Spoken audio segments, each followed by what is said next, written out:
Pekne pozdravujem.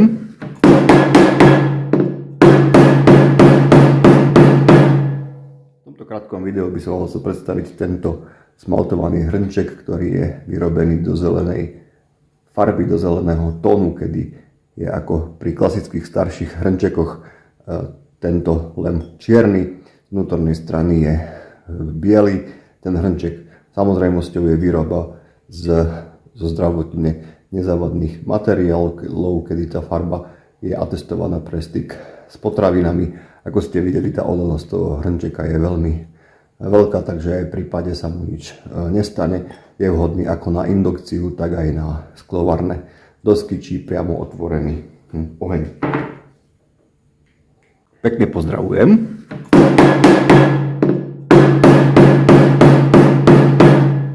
V tomto krátkom videu by som chcel predstaviť tento smaltovaný hrnček, ktorý je vyrobený do zelenej farby, do zeleného tónu, kedy je ako pri klasických starších hrnčekoch